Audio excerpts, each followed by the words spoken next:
everyone. I am Dr. Shernette Grant, and I want to welcome you back to another episode of Leadership Plus with Dr. G.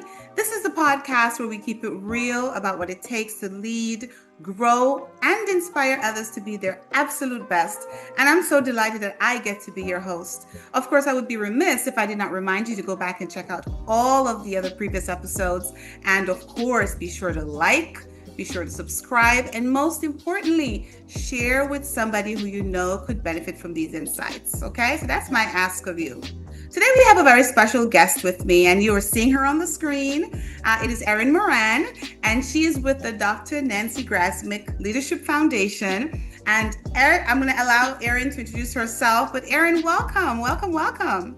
First of all, thank you, Dr. G, for inviting me to be part of this really insightful and inspirational podcast. I really appreciate it.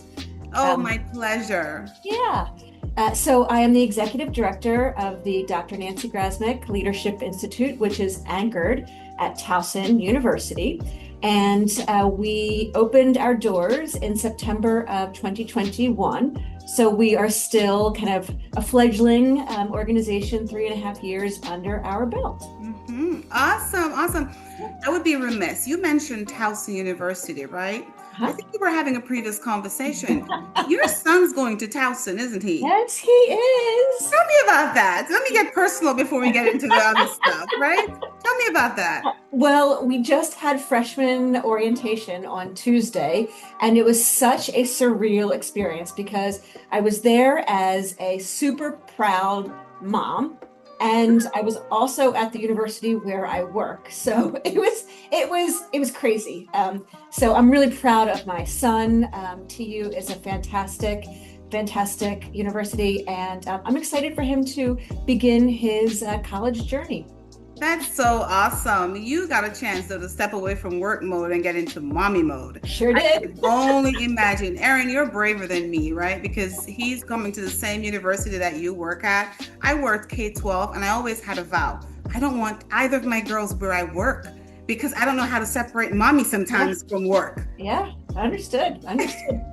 Well, yeah. It was his choice too, so that was kind of, I didn't even push him in the direction. It was his choice. So. It was his choice. Well, congratulations on that, and congratulations to him. I'm sure it's going to be an exciting and fun next couple of years. Yes. So I look forward to getting the updates on that.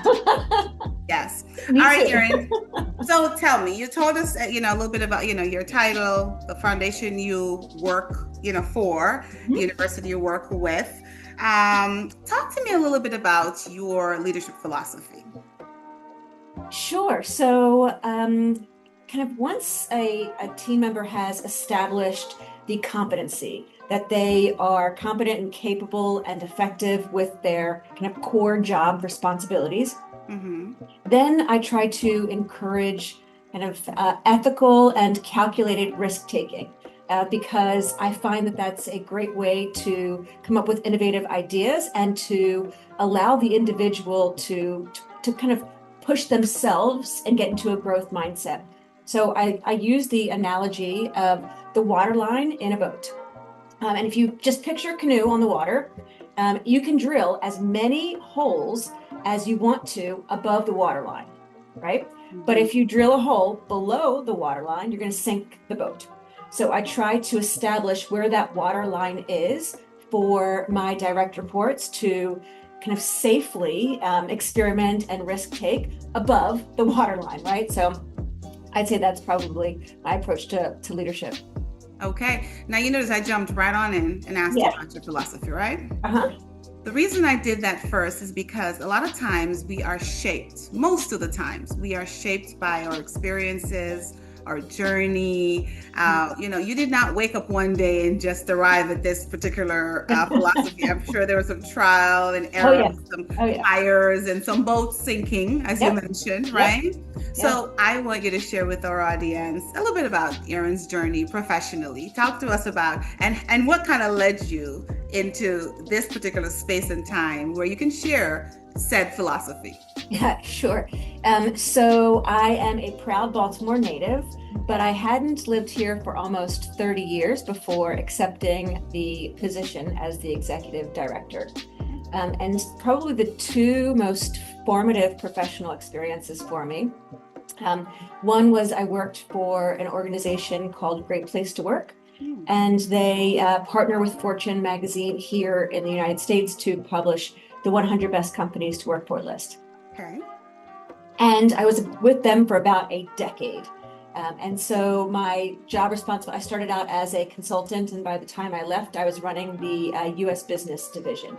And throughout my 10 years there, I had the opportunity to study these great organizations and to really learn about how organizations create thriving and vibrant cultures.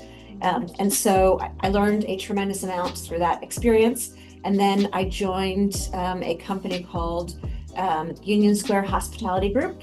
They are based in New York City. They have a really large and diverse portfolio of hospitality businesses. And they're probably best known for being the parent company of Shake Shack. Okay.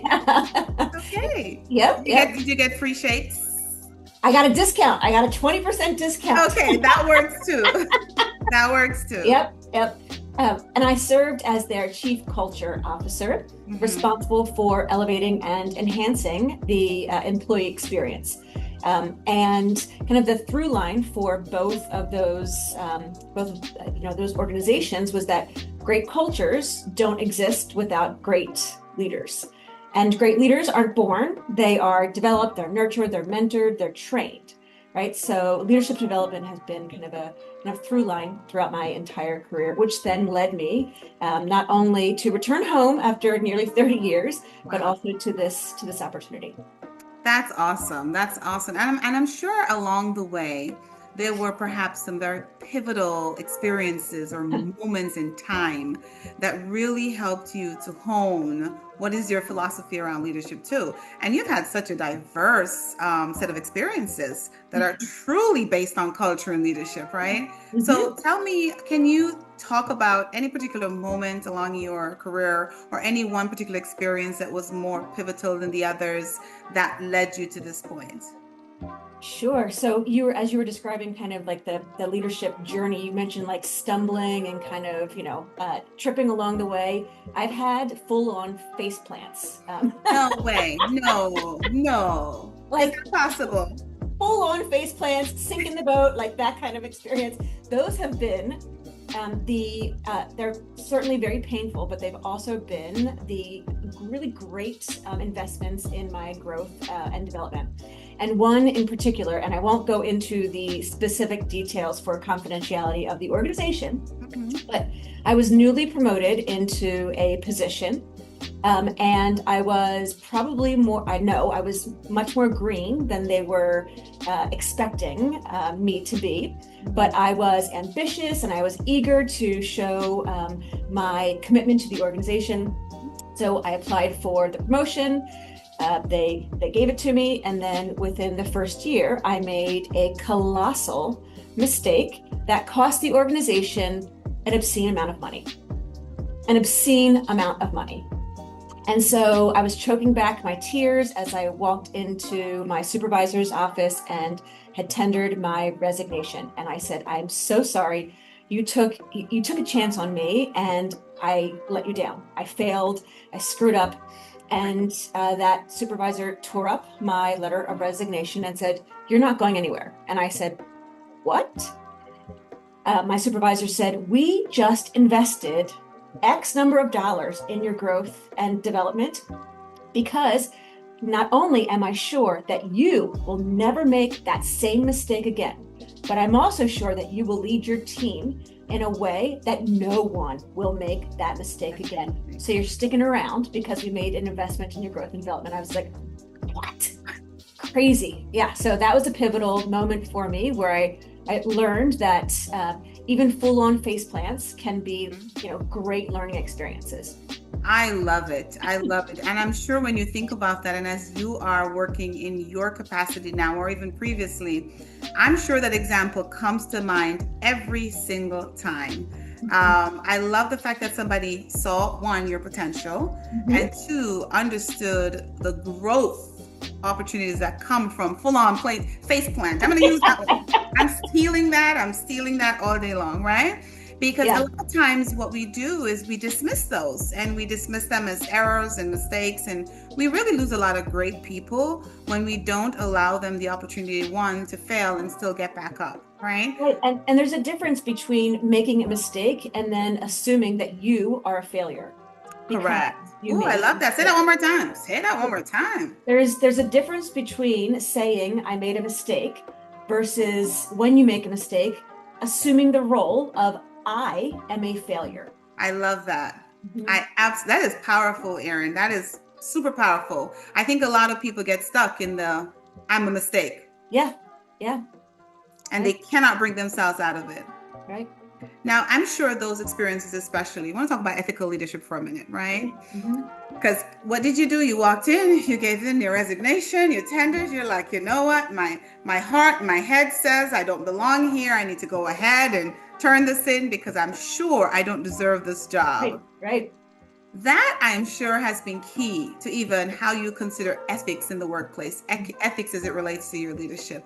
Talk to me about what your idea of ethical leadership looks like. I think it is being perceived as trustworthy. And I say being perceived intentionally because there's a difference, in my opinion, between knowing that you are trustworthy and having others believe it, right? Because I can tell you, trust me, but that doesn't really matter very much because trust is earned and it's earned over time and it's earned through consistency of words and actions. And so I think that ethical leaders have earned people's trust over time with the consistency of their words and their actions. And too often, I think people expect to be trusted because they have a position of authority, and you can't just say, effective immediately, trust me, right? It doesn't really work like that because No way. It it doesn't. has to be earned. So, yeah. Yeah. And it's interesting because even in, and I'm going to go back because that's such a powerful example of really authentic leadership that considers their people. When your boss said to you, I'm going to tear this up and put it in the garbage, you must have already demonstrated some of those characteristics you talked about just now, right? Where he trusted that one, that mistake was made really out of genuine, thought that you were on the right track. I'm Right. sure he believed that you did due diligence. You talked Right. about your ambition and how hard you worked. So you had already shown the work. If you had not shown the work and they thought that was a careless mistake, chances are the outcomes would have been very Absolutely. different. Absolutely. Absolutely. Very different. So, this idea that trust has to be earned is something that as a leader and as leaders, we need to recognize that whether you are the employee, right? Right. Or the boss, Right. whatever that looks like, Right. supervisor or the Yeah. supervisee, Right. it is important. Trust is key. It is so Right. hard to earn too and easy to lose. Right. It takes dozens and dozens of interactions to build it up, but it only takes one to break it. Agreed. Yeah. Agreed. That is so true. That is so true. Now, in all of this, Erin, you've worked in different environments and I'm sure experienced different cultures, right? You walk in, the culture is different from organization A to B, C. Talk to us more about sort of your culture journey and the culture building journey and what kind of culture do you aspire to really, be in especially in your current role? So I think what's so fascinating about cultivating a culture is that it's a constantly evolving process. There's no finish line, right?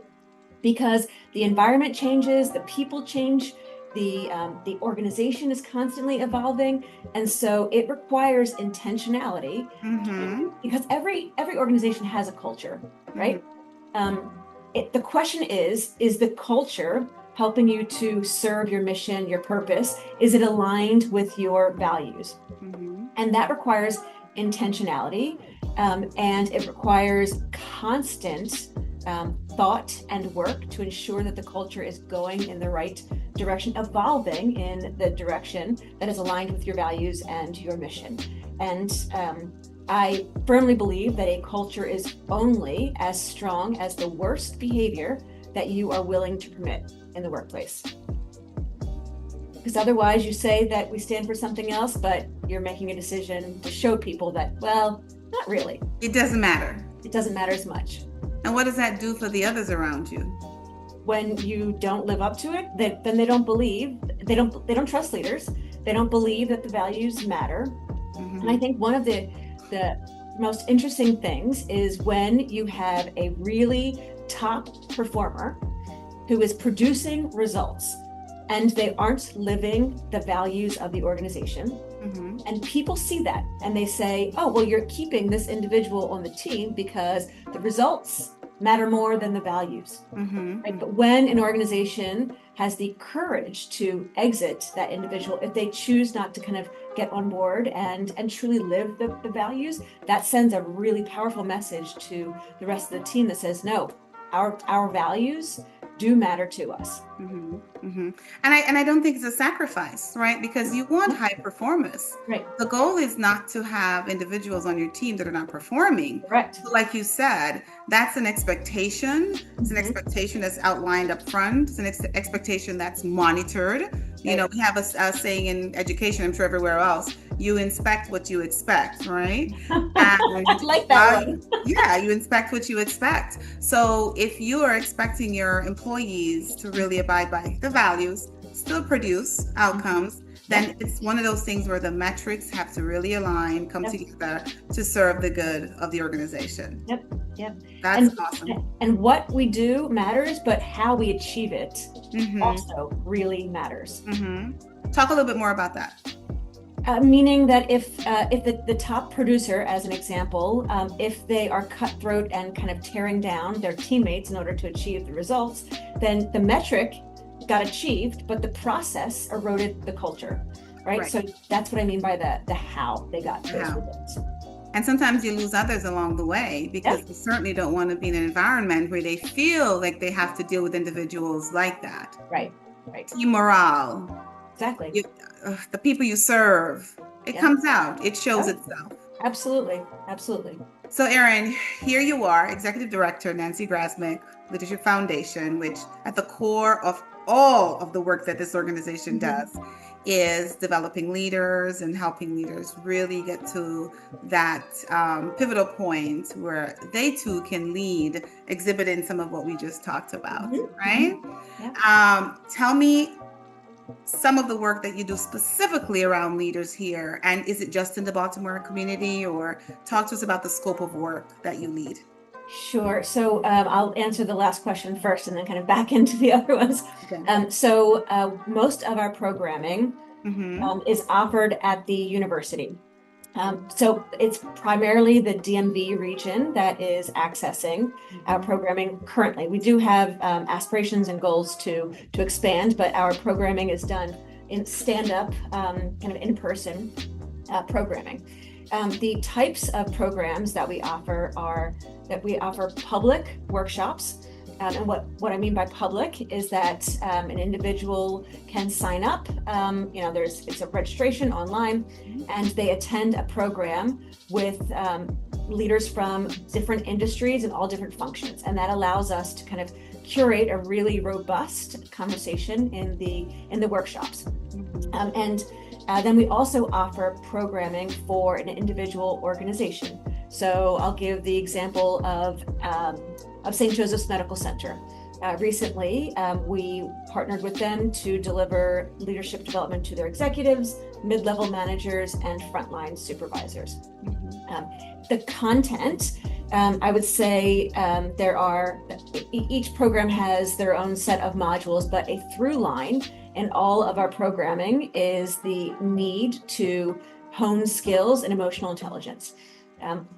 There was a study conducted by Stanford, you're probably familiar with it, that indicated that EQ, or emotional intelligence, is 4 times more important than IQ. Yes. Predicting an individual's success. And while we can't do a whole lot to improve our IQ, we can do a lot to improve our EQ if we are intentionally working on it. That's amazing because you are right, right?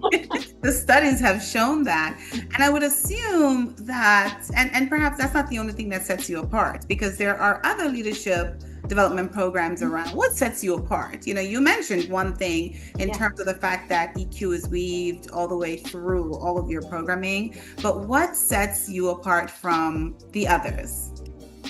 I think it is that we curate memorable experiences in our programs, which then means that the individuals that are participating truly connect with the content, they remember it, and they can apply it.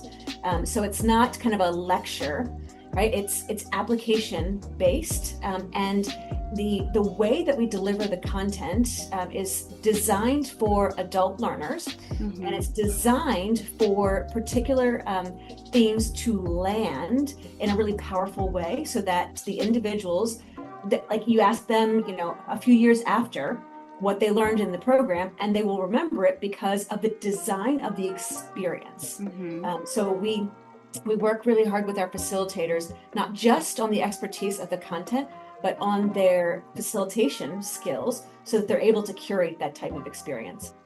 That's amazing. The book that you're familiar that I wrote, Unorthodox Leadership, Yep. A Guide for Leading Real People in Real Organization. Mm-hmm. The thread of that, entire philosophy is being able to transfer and translate leadership theory into action because Right. we fail miserably Yes. at that.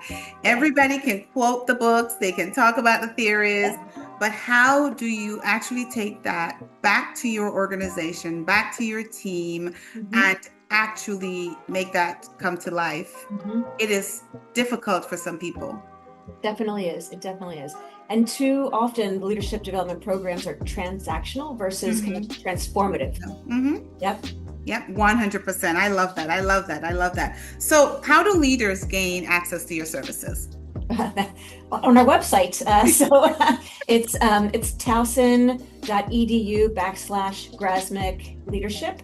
Okay, and we'll drop that in the bio when we Fantastic. post this. Yep. Okay. Mm-hmm. And our programs, our public programs, are available for the nominal fee of $50 a day. Mm-hmm.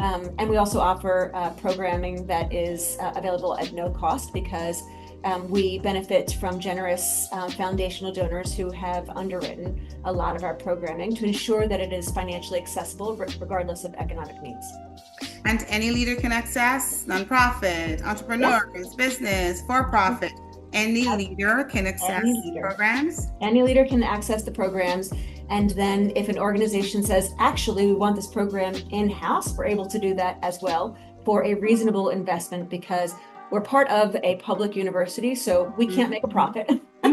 So our fees are very reasonable when you kind of stack us up against other firms that are offering this. Awesome. I love the work that you're doing. I was drawn to the work when I learned about it. I have been fortunate to have, participated and attended one of your workshops. And you're absolutely right, Erin. It is very transformational and very practical in its delivery because you are hearing from individuals, one, who've walked the walk. Right. So they can talk the talk, right? You're hearing from other professionals in the space who are able to really share their lived experiences about how to really move in that space of leading. Thank you, awesome. Dr. G. Thank you. Oh, that's awesome. I love it. I love it. I love it. I love it. So I'm going to go to the elephant in the room.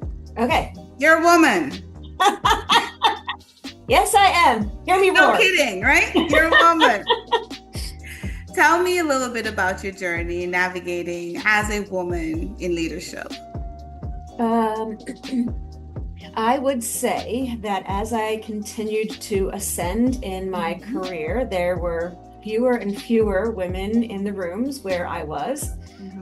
And I quite honestly, I felt lucky, grateful to be in those positions. And looking back on that sentiment, I wish I could have told myself back then, you earned it. You deserve to be there. Right? You That's earned not a it. lucky. You didn't get this. Wasn't No, luck that brought no, you there, Erin. no. I'm so But glad you said but that. that's what I told myself back then, because I was looking around the room and I'm like, oh, I'm the only woman in the room. Like, wow, I'm so fortunate. And that's BS, because I earned that seat, right? Yes, you did. So, um, so over time, I realized that one of my core passions is making sure that I am supporting and advancing more women in leadership. It's not a scarcity mentality. There's enough room for all of us if we can support one another. And what I also would say to women as they are considering their career choices is to encourage us to take more risks. Because I'm sure you're familiar with this study as well, that a male will apply for a position when he has 60% of the qualifications, and a female with 100% of the qualification. And it's because we are socialized to aspire for perfection, right? And I hope I'm not disabusing anyone's notion out there, but perfection does not exist. Agreed. So then we're striving for something that's unrealistic. So take the risks, right? Throw your hat in the ring, and just see what might happen, and consider yourself capable before you already have decided that you're not worthy.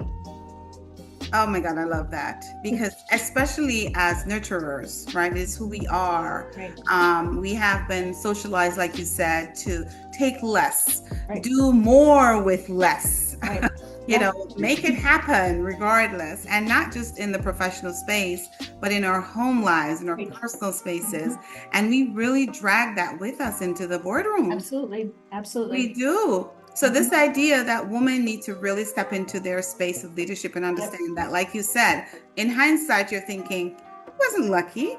I worked my behind off to get there. I am just as qualified or more qualified than some of the others sitting in this room, right? And unfortunately, we have to get almost to, the other side of our journey for us to kind of look back and realize. So we want to encourage, you and I want to encourage those women out there that are probably, behind us in terms of just their journey, in terms of age and their journey, their experience. No, walk into those rooms like you own them. Yep, absolutely. Because you do have the skills. And get a sponsor. Get someone. A sponsor is, I think the official definition is someone who is talking about you in rooms where you're not yet there. And so having someone sing your praises in rooms where you're not, I think is also a really powerful tool. I want to hop on that bandwagon for just a minute. Yeah. Right? Let's talk about sponsorship versus mentorship, because I think often individuals confuse the two, and they're not the same. You've already explained what a sponsorship is, but talk to us about what the difference is between sponsorship and mentorship, and why sponsorship is important while mentorship is also something that you aspire to have.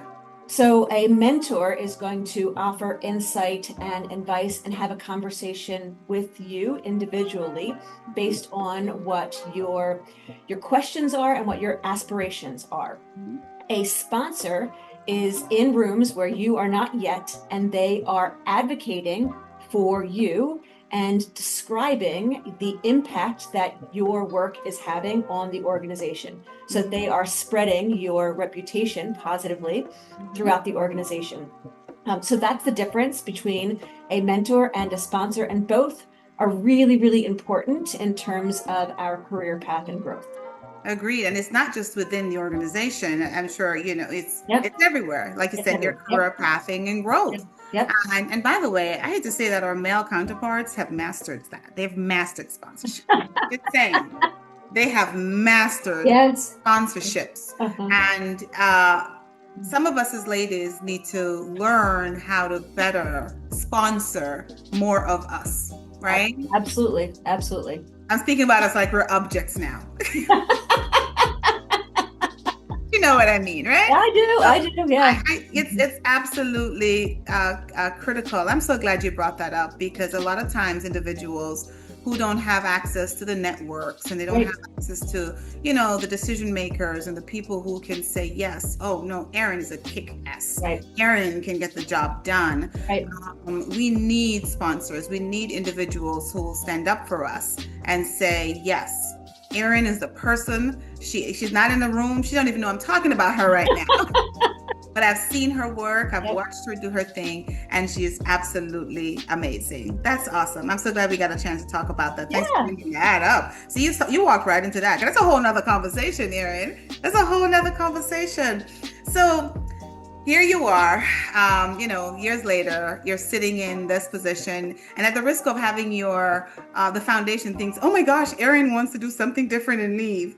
Tell us what is in the future for Erin, just generally speaking. It's not job specific, but just talk to me about some of your aspirations. Well, I will say that this will be my last job. So that this I love this work so much. Mhm. And this year I turn 50.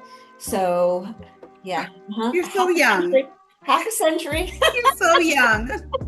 But I'm confident, if the university wants to keep me, that this will be the last job that I have, because it's meaningful, really, really meaningful and rewarding work that I love so much. Um, in terms of the future, part of my journey that I didn't share was a personal component. So I was a single mom raising my two children and working in New York City as an executive. Mhm.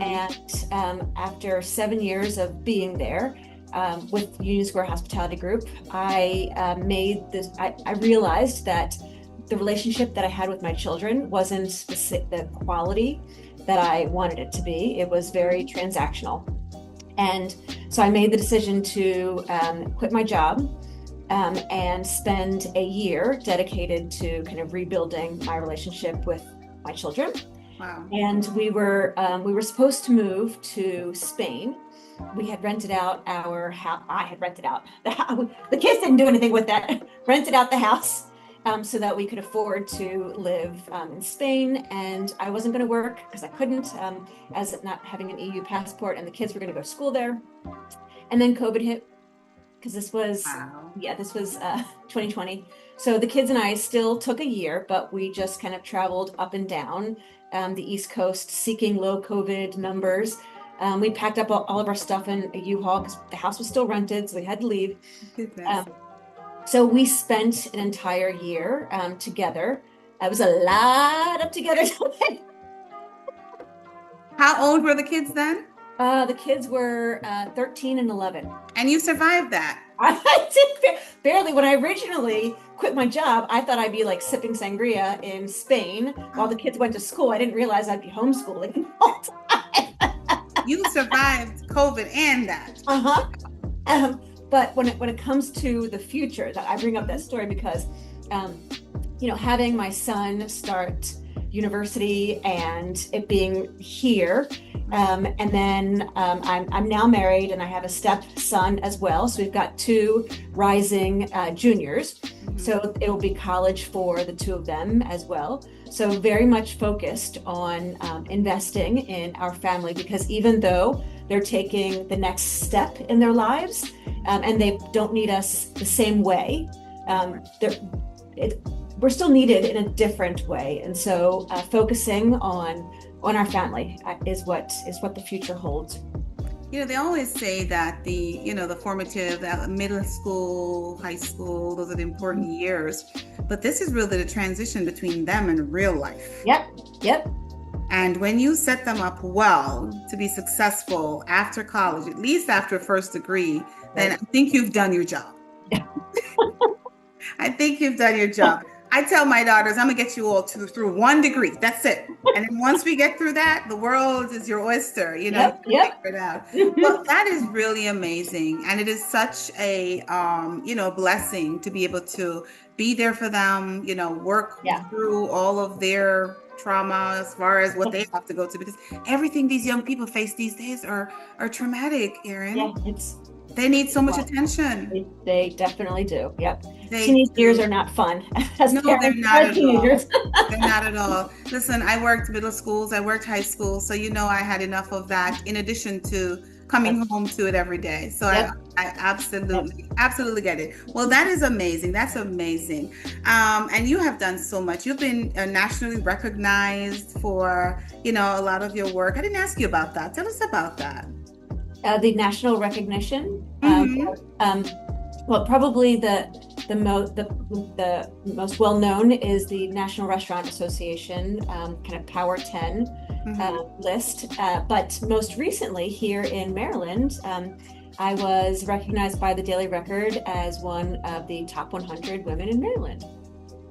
Thank you. So Yes. you're talking about, focusing on other things. I have a feeling you're going to be pulling in a lot more recognitions, Erin. I have a feeling you say it now, but I don't believe it. I don't believe it. I think that's an aspiration. I think that's where you would want to be. But I'm going to check in, just like how I'm going to check in on the freshman in Wow. college in Yeah, yeah. another couple and see how that's going. See if he's saying, "Mommy, I don't know why I came to the same university. Mom, why did I do that?" Right? I think you have a lot more to offer, and I'd be curious to see where your journey ends, because you never know, You right? never know. You never You know. never know. You never know. Well, it's been such a pleasure getting to know a little bit more about you, a little bit more about your journey.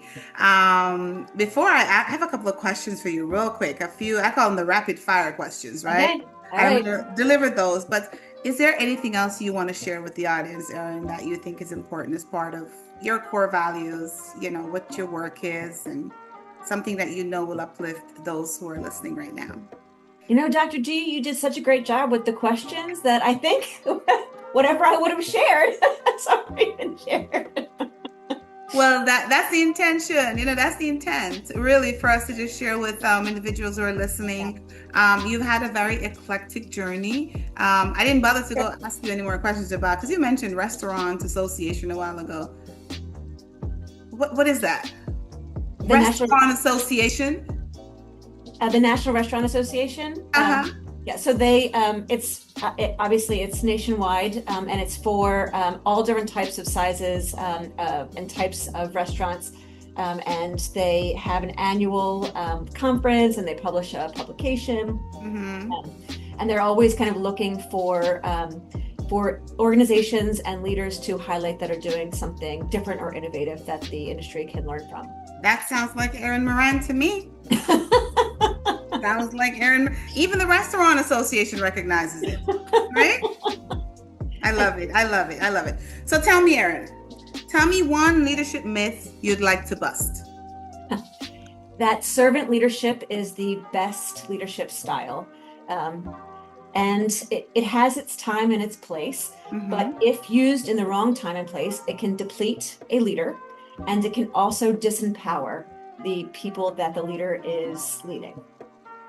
I love that. And of course, you're going to let me ask you an off-cuff question, because if servant leadership is not the best in your opinion, and I share your sentiments because I have my thoughts too, Uh, is there a best form of leadership?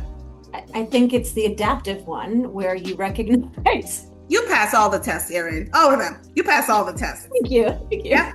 You recognize Situational. situational, exactly. You recognize Adaptive. situation, the people, and then you pull out the right style given that particular situation. 100 and 200%. Absolutely. I have to talk about it, because people like to wear their leadership style as a badge of honor. Yeah. And, I always contest that it depends on what situation you're in. Right. You might have to pull out something different depending on who you're dealing with, and what your intended outcomes are for that particular Absolutely. situation. Love it, love it, love it, love it. All right. What's the best leadership advice that you ever received? It's actually a quote from Maya Angelou, that people will forget what you said, people will forget what you did, but people will never forget how you made them feel. And that was advice that the founder and CEO of Union Square Hospitality Group, Danny Meyer, he's the one that really instilled that into our culture. And, to this day, I keep that as kind of a North Star for not just leadership decisions, but, interactions with human beings regardless. Love it. A book or podcast that has deeply influenced you. Leadership Plus with Dr. G? I'm just kidding. All right, a book or podcast that has influenced you. So I would have to say that it is Setting the Table, which was written by my former boss, Jenny Meyer, about his life story and about the beginnings of Union Square Hospitality Group. It has so many powerful lessons in there, and they're life lessons and they're business lessons. So it's in the context of the restaurant industry, but there's a reason why it's still a best-selling book, and I think it was written in like 2010 maybe. Wow. So yeah. Setting the table. Setting the table. Setting the table. I see the play on words there too. That's awesome. That's awesome. One thing every leader should stop doing immediately. Trying to fill silence. So just maybe sit in the discomfort and allow the person to just settle in, to have their thoughts. I think too often leaders are trying to speak to people and not necessarily letting some time pass to allow the other person to speak, so that a leader should be listening more often than they're speaking. How does that silence really translate to the leader themselves? I think oftentimes if there is silence, the leader is trying to fill the space because it's uncomfortable to have the silence, and B, they are trying to assume the role of kind of authority in that situation. And in my experience, what that does is that the other person, the direct report, so to speak, isn't necessarily opening up and sharing, or they might not even have formalized the thought that they wanted to communicate, and already they're getting distracted by somebody's filling the space. You're robbing them of their opportunity to grow and absolutely think, right? Yep. Love it, love it, love it. Finish the sentence. Leadership is a lifelong journey. No way. Yep. A lifelong journey. Never ends. It's not a position. It's not a level of authority. It's not a destination. It requires constant evolution and growth. 100%. And whether you're leading an organization, it doesn't matter what it is, right? You're constantly evolving, constantly growing as a leader. And in fact, that is one of the most important things you can do as a leader, to stay growing. Yep. Stay growing. Stay with the journey. Yep. Oh my goodness, this was so awesome. Erin, thank you so much for joining me today.